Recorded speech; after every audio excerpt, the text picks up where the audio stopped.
Hi, I'm international publicist Michelle Tennant Nicholson. I'm co-founder of wasabipublicity.com. I'm the chief creative officer here. So in the past year in the pandemic, I've been coaching a lot of authors, experts, information officers, press secretaries on what I do to actually prepare for interviews. And we've been doing it as a giveaway to help people in the pandemic. I've been using the 21-day PR action guide. You can search on hashtag 21-day PR or hashtag 21-day PR challenge.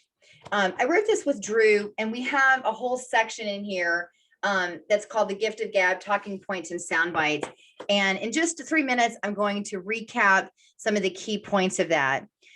Pithy is key, so be short and succinct. Get to your point.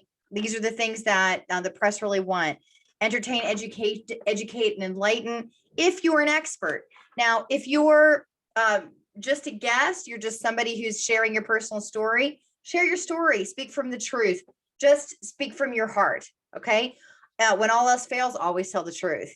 The other thing is we talk about being memorable. That's why we said, Wasabi Publicity instead of Gerber and Nicholson PR, right? We just want to be memorable, engage the senses. So a lot of times people go into theory, just go right into the practical.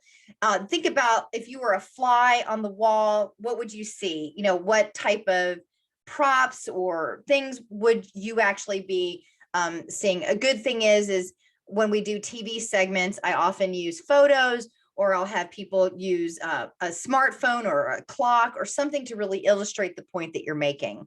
Pump up the emotion. Just like animals love human emotion, people love human emotion too, right? We just love it. Be relatable. Don't be weird. That's just like the bottom line of that one, right? Just be a human. If you're nervous, say you're nervous. Use analogies and metaphors, facts and stats.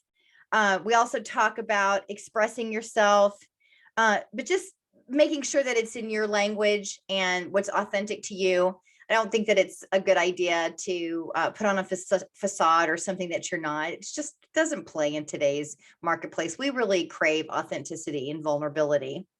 The other thing that I talk about is carefully crafted. So verbs that have action, adjectives, and so forth. So maybe your interview is written, it's not in person.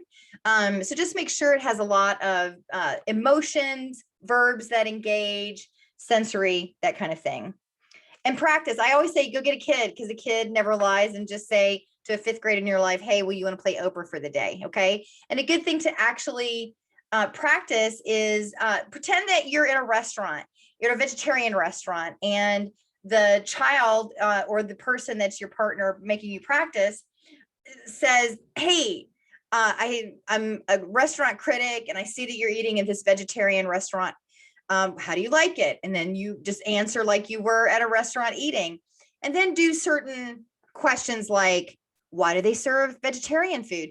Well, you're not a spokesperson for that restaurant. You're just some guy in the diner, right? So you'd say, naturally, go ask the restaurant owner about that. So if you find yourself in an awkward question or something you don't know the answer to, don't make it up. Just say, go to the sources that actually know that. And that'll actually help combat a lot of the fake news that we're experiencing in 2021. Okay. So stick with the sources. I also like for you to time yourself. A lot of times people don't understand how much, most TV interviews are 4 minutes. Now, phone interviews or things of that nature for print nature, that's going to be more like 40 minutes, maybe 20 to 40 minutes. But remember, when they're just chit-chatting with you on the phone or in person, and they'll say, hey, how do you spell your name? What's your title? That's how you're going to be listed in the segment, either on TV or in the print. So make sure that you're not just chit-chatting, that you're thinking through, hey, I may always be quoted. When you get your sound bites down, I say put them on, it's a little old school, put them on a 3x5 index card. Still works. And because we're doing so much with Zoom now, just go ahead and tape your 3 points under the web camera, so you're actually looking in the camera, so that you're not looking over the side or here. Okay. Be a great storyteller.